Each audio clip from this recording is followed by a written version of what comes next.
नमस्कार, मैं अशोक कुमार पांडे और स्वागत है आपका द क्रेडिबल न्यूज पर। तो कल हाई कोर्ट का फैसला आ गया। जमानत पर हम सब लोग उम्मीद किए हुए बैठे थे कि फैसला आएगा और शायद इस बार, जिस तरह पिछली बार टिप्पणी की गई थी कि कितने दिनों तक आप जेल में रखेंगे, ट्रायल क्यों नहीं शुरू हुआ है, ये सारी बातें हाई कोर्ट में की गई थी और लग ये रहा था कि शायद इस बार जमानत मिल जाए। लेकिन कल फैसला आ गया। उमर खालिद, शर्जील इमाम, खालिद सैफी, गुलफिशा फातिमा, मीरान हैदर और सिफाउर रहमान की जमानत याचिका रद्द कर दी गई। और इस पूरे प्रोसेस में कुल मिलाकर 29 सेकंड्स लगा। जिस समय यह न्यूज आई कि कोर्ट बैठ गई है और फिर जब न्यूज आई कि कोर्ट ने खारिज कर दी है जमानत याचिका, इसमें सिर्फ 29 सेकंड लगा। लेकिन 5 साल से ज्यादा वक्त हो गया है इन लोगों को जेल में डाले हुए।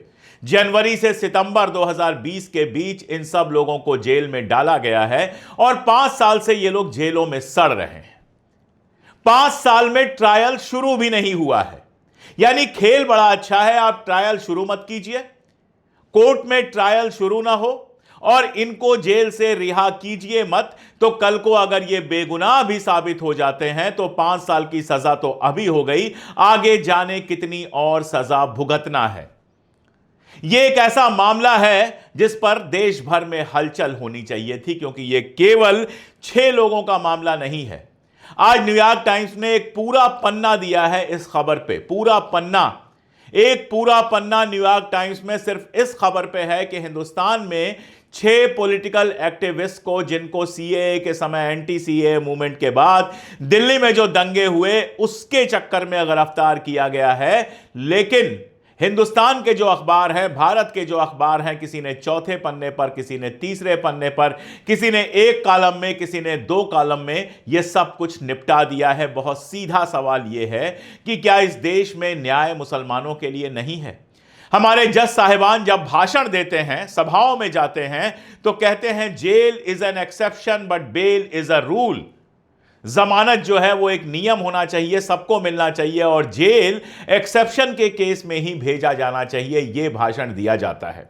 चाहे चंद्रचूड़ साहब हो, चाहे गवई साहब हो, चाहे जो भी हो, ये सारे लोग इस तरह के भाषण देते रहते हैं, बातें होती रहती हैं। लेकिन जहां उसको जमीन पे उतारना है, शायद इन 6 लोगों के मामले में, उमर खालिद, शर्जील इमाम, खालिद सैफी, गुलफिशा फातिमा, मीरान हैदर, सिफाउर रहमान, इन लोगों के मामले में शायद रूल और एक्सेप्शन बदल जाते हैं। जेल एक रूल बन जाता है और बेल एक एक्सेप्शन बन जाता है। 5 साल में ट्रायल शुरू नहीं हुआ। क्यों नहीं शुरू हुआ? क्योंकि सरकार भी जानती है कि ट्रायल शुरू होगा तो सारी हकीकत सामने आ जाएगी। जैसे आप देख लीजिए, उमर खालिद को दंगों के पहले ही गिरफ्तार कर लिया गया।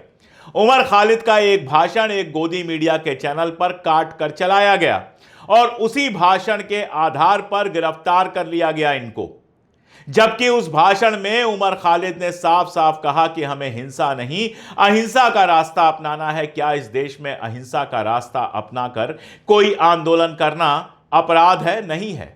लेकिन उमर खालिद के लिए वही अपराध बन गया, खालिद सैफी के लिए वही अपराध बन गया।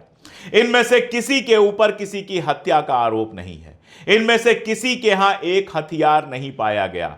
कोई व्हाट्सएप ग्रुप है जिस व्हाट्सएप ग्रुप में इनको शामिल कर लिया गया, किसी के खिलाफ कुछ, किसी के खिलाफ कुछ। जबकि लगातार जहां ट्रायल शुरू हुए हैं, वहां जिनको जेल में फंसाया गया था, उनकी रिहाइयों की खबर आई। उधर दूसरी तरफ आप देखिए कपिल मिश्रा, जिसका वीडियो सबने देखा, जहां पर दंगा हुआ वहां पर दंगे से कुछ वक्त पहले का उसका वीडियो है जिसमें वो भड़काने वाले भाषण दे रहा है। उसके खिलाफ गिरफ्तारी वगैरह तो बहुत दूर की बात है, केस तक शुरू नहीं होता। जो जज आदेश देते हैं केस शुरू करने का, उनका ट्रांसफर हो जाता है। कोई कार्रवाई उसके खिलाफ नहीं होती। गोली मारो का नारा लगाने वाले अनुराग ठाकुर को जज साहब कहते हैं, मुस्कुराते हुए नारा लगाया गया था। वो मंत्री बन जाते हैं, आजकल नहीं है लेकिन मंत्री बन चुके हैं और आज भी बड़े बड़े बयान देते हैं। कितनी घटनाएं मैं बताऊं। एक पुलिस वाले की हत्या का आरोप जिसके ऊपर था, उसको 13 दिन, 15 दिन, 20 दिन में जमानत मिल जाती है। खुलेआम जहरीले भाषण देने वाले, मुसलमानों को मारने काटने की बात करने वालों को जेल तक नहीं होती। खुलेआम सब कुछ करने वालों को कुछ नहीं होता। संसद के अंदर एक दूसरे मुस्लिम सांसद को, दानिश साहब को, घटिया भाषा में बोलने वाले को कुछ नहीं होता। फिर चुनाव लड़ेगा वो, फिर सांसद बन जाएगा, फिर मंत्री भी बन जाएगा, कुछ नहीं होगा उसको। लेकिन उमर खालिद 5 साल से जेल में सड़ रहे हैं। अरे भाई, जमानत नहीं दे सकते तो कम से कम ट्रायल शुरू करो, मुकदमा शुरू करो।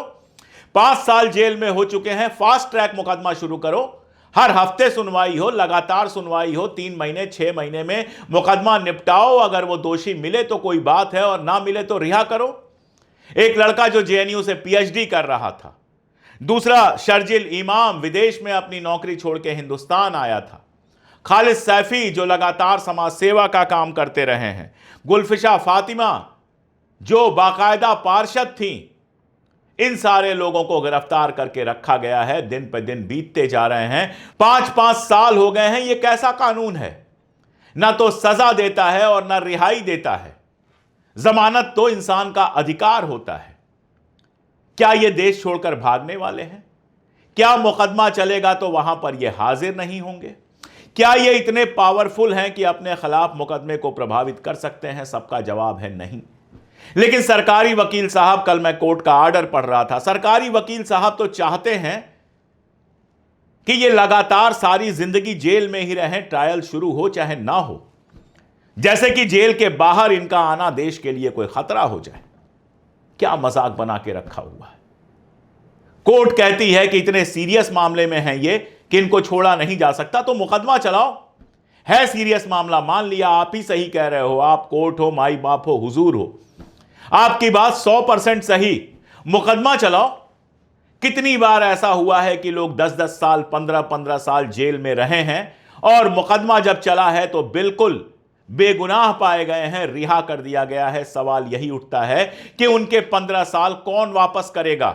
उनके 10 साल, 8 साल कौन वापस करेगा? यह किस तरह का कानून बनाया गया है कि आदमी बेगुनाह साबित होने से पहले ही 15 साल, 10 साल, 8 साल, 5 साल जेल में गुजार दे? यह तो अपने आप में सजा हो गई। 5 साल, आपने कितने सारे ऐसे गुनाह हैं जिसमें जो सजा होती है वो 5 साल से कम की होती है। 6 महीने, 3 महीने, साल भर, 2 साल जेल में रहकर गुनाहगार भी छूट जाते हैं, समाज में आ जाते हैं, अपनी जिंदगी नए सिरे से खड़ा करने के लिए बिल्कुल तैयार होते हैं।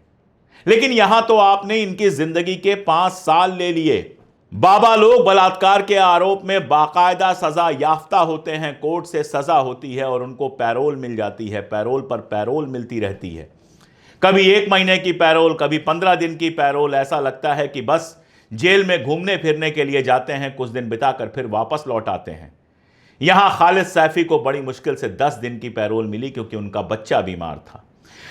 उमर को पैरोल मिली, घर में कोई कार्यक्रम था उसके लिए 10 दिन की पैरोल मिली, बाकी पूरा टाइम वो जेल में गुजार रहे हैं पिछले 5 साल से। हालत यह है कि राइट विंग के भी कुछ लोगों ने कल लिखा कि यह न्याय नहीं है। लेफ्ट विंग तो छोड़ ही दीजिए, प्रोग्रेसिव, लिबरल, सेकुलर लोगों ने जो लिखा है वो तो पढ़िएगा आप और जानते हैं। लेकिन राइट विंग के अभिजीत अय्यर मित्रा जैसे लोगों ने कहा कि यह और कुछ ना हो, लेकिन न्याय नहीं है।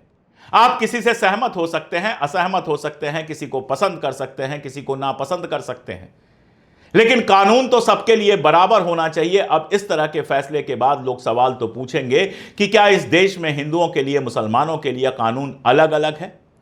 देवांगना, कलिता वगैरह को इसी केस में छोड़ दिया गया था, जमानत दे दी गई थी, ऐसी ही दलीलें थी और जमानत दे दी गई थी। अब तो जमानत मिले भी 2-2, 3-3 साल गुजर गए, लेकिन इन 6 लोगों को फंसा के रखा गया है, जमानत तक नहीं दी जा रही है।